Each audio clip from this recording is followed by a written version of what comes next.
ان آیات کریمہ کا جو پس منظر میں نے ترجمے سے پہلے عرض کیا، اس کی روشنی میں آیات کا مطلب بالکل واضح ہے۔ اگرچہ ان آیات کا بنیادی مفہوم سمجھنے کے لیے کسی مزید تشریح کی حاجت نہیں ہے، لیکن اللہ تبارک و تعالیٰ نے ان آیات کریمہ میں جو مختلف ہدایات آئی ہیں ان کی تھوڑی سی تفصیل سمجھنا اس موقع پر بڑا ضروری معلوم ہوتا ہے۔ سب سے پہلے تو مسلمانوں کو خطاب کرتے ہوئے اللہ تبارک و تعالیٰ نے یہ فرمایا کہ یا ایھا الذین آمنو،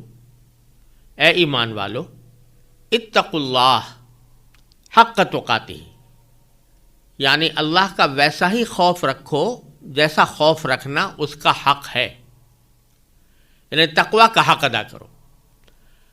تقوی کی تشریح اس سے پہلے کئی مرتبہ کی جا چکی ہے، اور اس کا حاصل یہ ہے کہ انسان کے دل میں اللہ تبارک و تعالیٰ کے سامنے جواب دہی کا احساس تازہ رہے، ہر قدم پر انسان اس بات کا خیال رکھے کہ مجھے ایک دن اپنے ہر قول و فعل کا اللہ تبارک و تعالیٰ کے سامنے جواب دینا ہے، اور وہ مجھ سے اس کا حساب لے گا۔ اس احساس کا نام تقوی ہے۔ یہاں یہ فرمایا کہ تقوی ہی کافی نہیں، بلکہ جیسا تقوی کا حق ہے ویسا ادا کرو۔ کیا حق ہے؟ اس کی تفسیر حضرات مفسرین سے یہ مروی ہے کہ اللہ تبارک و تعالیٰ کی مکمل اطاعت کی جائے اور اس کے کسی حکم کی نافرمانی نہ ہو۔ لیکن ایک انسان جو غلطیوں کا ایک پیکر ہوتا ہے، اس سے کبھی نہ کبھی غلطی بھی ہو جاتی ہے۔ اس لیے اس آیت کریمہ کے ساتھ اللہ تبارک و تعالیٰ نے ایک دوسری جگہ پر اس کی تشریح بھی فرما دی ہے، فاتقوا اللہ ما استطعتم، کہ اللہ کے سے اتنا ڈرو جتنا تمہاری استطاعت میں ہے، یعنی تقوی اپنی استطاعت کے مطابق اختیار کرو۔ فرمایا تھا کہ ایسا تقوی اختیار کرو جیسا تقوی کا حق ہے۔ اس کی تشریح دوسری آیت نے یہ کر دی کہ تم سے ہمارا مطالبہ اس حد تک ہے جس حد تک تم اپنی قدرت رکھتے ہو، طاقت رکھتے ہو، استطاعت رکھتے ہو۔ استطاعت سے زیادہ کہ تم مکلف نہیں ہو۔ لہذا اگر کبھی کسی انسان سے بشری تقاضے سے کوئی غلطی ہو جائے اور پھر وہ اس پر شرمندہ بھی ہو، اللہ تبارک و تعالیٰ سے اس کی معافی بھی مانگے، تو یہ تقوی کے حق کے خلاف نہیں ہوگا۔ لہذا پہلی بات تو یہ فرمائی کہ تم تقوی اختیار کرو جیسا کہ تقوی کا حق ہے۔ پھر ساتھ فرمایا وَلَا تَمُوتُنَّ إِلَّا وَأَنْتُمْ مُسْلِمُونَ، اور خبردار تمہیں کسی اور حالت میں موت نہ آئے بلکہ اسی حالت میں آئے کہ تم مسلمان ہو، یا یہ کہہ سکتے ہیں کہ تم فرما بردار ہو، کیونکہ مسلمون کے معنی فرماندار ہونے کے بھی ہوتے ہیں۔ اب یہاں سوال یہ پیدا ہوتا ہے کہ موت تو انسان کے اختیار میں نہیں ہے، وہ تو کسی وقت بھی آ سکتی ہے، تو یہ فرمانا کہ تمہیں موت نہ آئے مگر اس حالت میں آئے کہ تم مسلمان ہو، اس کا کیا مطلب ہے؟ تو مطلب اس کا یہ ہے کہ تم اپنی طرف سے ہر وقت اللہ تبارک و تعالیٰ کی اطاعت اور فرما برداری کا عہد کیے رکھو، اور اس بات کا عزم اور ارادہ پختہ رکھو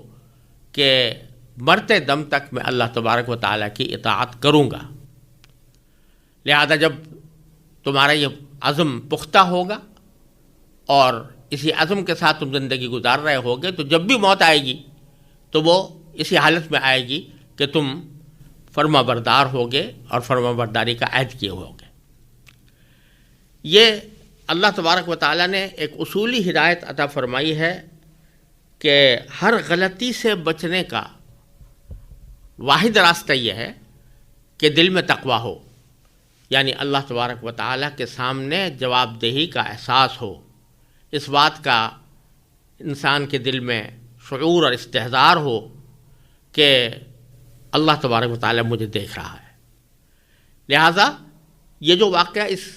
آیت کے سلسلے میں نے عرض کیا تھا، اس میں اچانک یہودیوں کے برانگیختہ کرنے سے مسلمانوں کے درمیان جو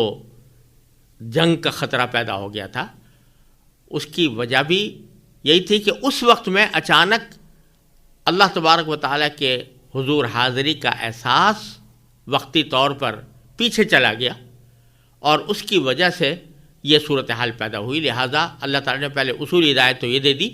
کہ صرف اسی غلطی کا تدارک نہیں بلکہ ہر غلطی کا تدارک یہ ہے، اللہ تعالیٰ کے سامنے جواب دینے کا احساس تمہارے دل میں رہے۔ اس کے بعد اس خاص واقعے کی طرف اشارہ فرمایا گیا ہے جس میں مسلمانوں کے درمیان قبائلی بنیاد پر پھوٹ پڑنے کا اندیشہ پیدا ہو گیا تھا، اور اس کے تدارک کے لیے اللہ تبارک و تعالیٰ نے فرمایا کہ دشمن تو اس قسم کی کارروائیاں کرتے رہیں گے کہ تمہارے درمیان پھوٹ پڑ جائے، لیکن ان سازشوں سے بچنے کا واحد راستہ یہ ہے کہ وَاعْتَصِمُوا بِحَبْلِ اللَّهِ، کہ تم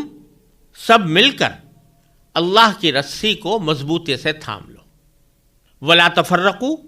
اور آپس میں پھوٹ نہ ڈالو۔ یہاں دو جملے ارشاد فرمائے گئے ہیں، ایک یہ کہ اللہ کی رسی کو مضبوطی سے تھام لو، سب مل کر مضبوطی سے تھام لو۔ یہاں جو لفظ استعمال فرمایا گیا ہے وہ حبل ہے، وَاعْتَصِمُوا بِحَبْلِ اللَّهِ۔ حبل کے معنی عربی زبان میں ایک تو رسی کے آتے ہیں، اور اس کے ایک معنی معاہدے کے بھی ہوتے ہیں۔ تو یہاں دونوں معنی مراد ہو سکتے ہیں کہ اللہ تبارک و تعالیٰ کے ساتھ تم نے جو معاہدہ کیا ہے، یعنی جب کلمہ لا الہ الا اللہ کہا اور اس کی گواہی دی تو تم نے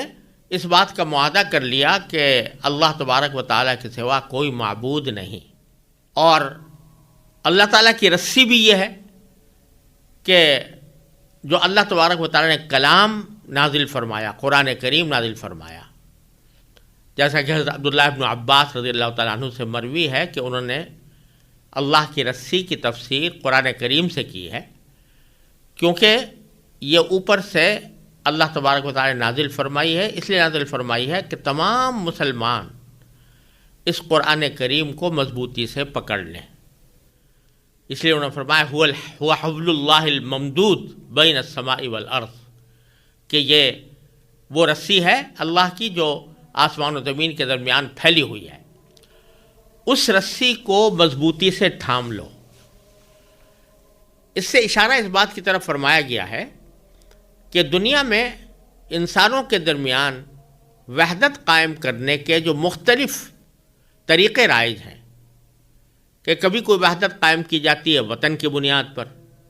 کبھی قائم کی جاتی ہے رنگ اور نسل کی بنیاد پر، کبھی قائم کی جاتی ہے زبان کی بنیاد پر، کبھی قائم کی جاتی ہے قبیلوں کی بنیاد پر۔ حقیقت میں یہ جتنی بنیادیں ہیں یہ ایسی نہیں ہیں کہ جو انسانوں کو متحد رکھ سکیں۔ اگر کوئی بنیاد ایسی ہے جو واقعتاً متحد رکھ سکتی ہے تو وہ اللہ تبارک و تعالیٰ کا کلام ہے،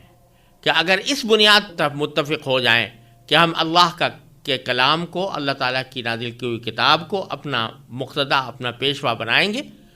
اور جو لوگ بھی اس کتاب کو ماننے والے ہوں گے وہ ایک وحدت کی لڑی میں پروئے جائیں گے، تو اس کے ذریعے وحدت قائم ہو سکتی ہے۔ لہذا تمہارے درمیان بیٹھ کر جو لوگ اوس اور خزرج کی لڑائیوں کا ذکر کر کے اور آپس کی دشمنیوں کا ذکر کر کے تمہیں آپس میں لڑانا چاہتے ہیں، وہ تمہیں اس اللہ کی رسی سے ہٹانا چاہتے ہیں۔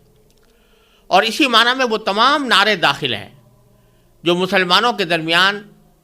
کسی بھی بنیاد پر، رنگ، نسل، زبان، وطن کی بنیاد پر مسلمانوں کو تقسیم کرنے کی کوشش کریں، بلکہ وحدت کا واحد راستہ اللہ نے بتایا کہ وَاعْتَصِمُوا بِحَبْلِ اللَّهِ، اللہ کی رسی کو سب مل کر مضبوطی سے تھامو۔ وَاعْتَصِمُوا بِحَبْلِ اللَّهِ جَمِيعًا وَلَا تَفَرَّقُوا، اور آپس میں پھوٹ نہ ڈالو۔ یعنی اللہ تبارک و تعالیٰ کی کتاب کو جب مضبوطی سے پکڑ لو گے تو پھر یہ جو قبائلی لڑائیاں ہیں، عداوتیں ہیں، یا رنگ و نسل کے اختلافات ہیں، یا وطن اور زبان کے اختلافات ہیں، یہ سب پیچھے رہ جائیں گے، اور پھر تم اللہ تبارک و تعالیٰ کی نازل کی ہوئی کتاب کی بنیاد پر متحد ہو جاؤ گے۔ تو اس میں اللہ تعالیٰ نے بتا دیا کہ وحدت جو دیر پا وحدت ہے اور جو وحدت کہ در حقیقت مسلمانوں کے درمیان اتحاد قائم کر سکتی ہے اور جو ان کو بلا وجہ کی لڑائیوں سے بچا سکتی ہے، وہ اللہ تبارک و تعالیٰ کی کتاب کی بنیاد پر ایک اتحاد قائم کریں۔ ولا تفرقوا، اور آپس میں پھوٹ نہ ڈالو، یعنی ان بنیادوں پر پھوٹ نہ ڈالو کہ جو قرآن کے علاوہ کسی اور بنیاد پر اتحاد قائم کر کے مسلمانوں میں تفریق پیدا کر سکتی ہوں۔ یہاں یہ بات بھی سمجھنے کی ہے کہ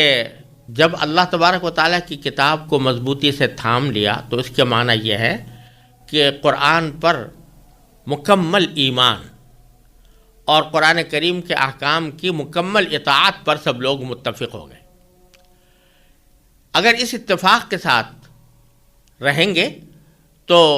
اللہ تبارک و تعالیٰ دشمنوں کی سازشوں کو ناکام بنائیں گے۔ ہاں البتہ اس قرآن کریم کی تفسیر میں یا اس سے نکلنے والے معانی کی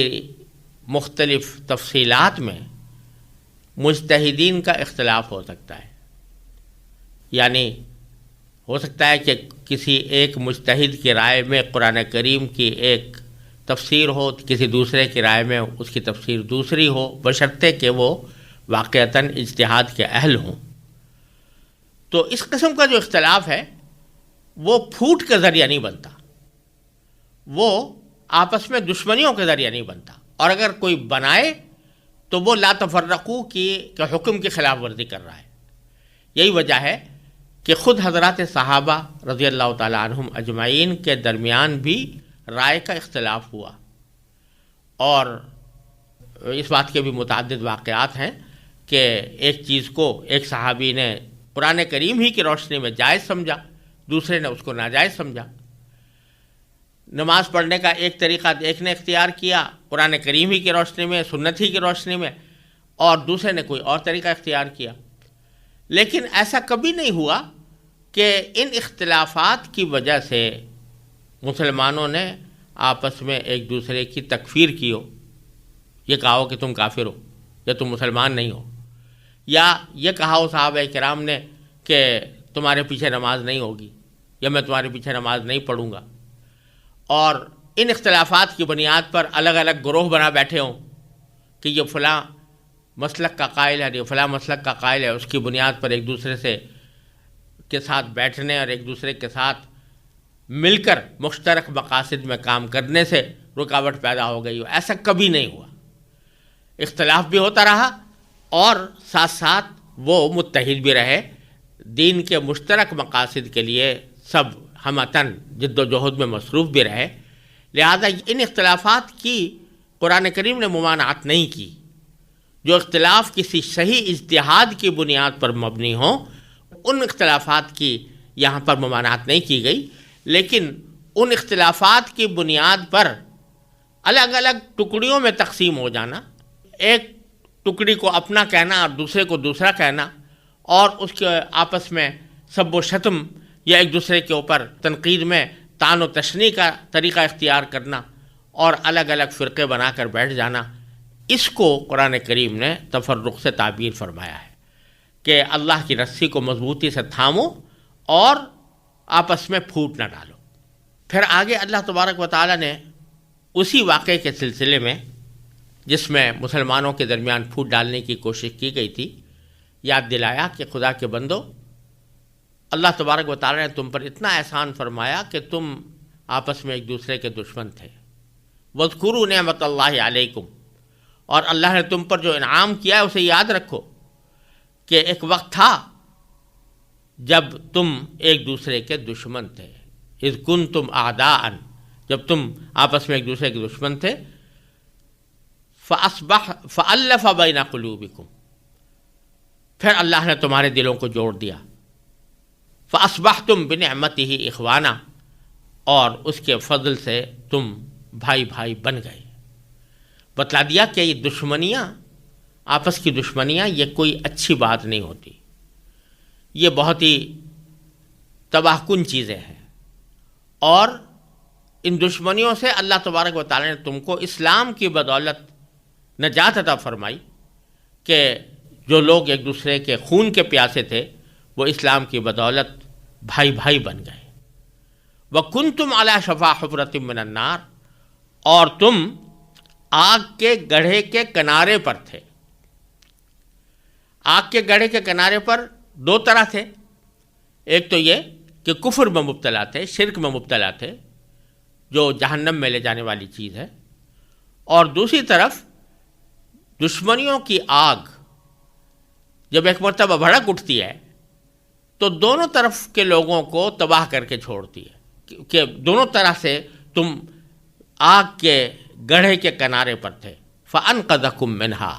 تو اللہ تبارک و تعالیٰ نے تمہیں اسے نجات عطا فرمائی. تو اس لیے تمہیں چاہیے کہ دوبارہ اسی دشمنی کی فضا کی طرف واپس جانے سے اپنے آپ کو بچاؤ. اور پھر اللہ تبارک و تعالیٰ فرمایا کذالک یبین اللہ لکم آیاتہ، اسی طرح اللہ تبارک و تعالیٰ تمہارے لیے اپنے نشانیاں کھول کھول کر واضح کرتا ہے. لعلکم تہتدون،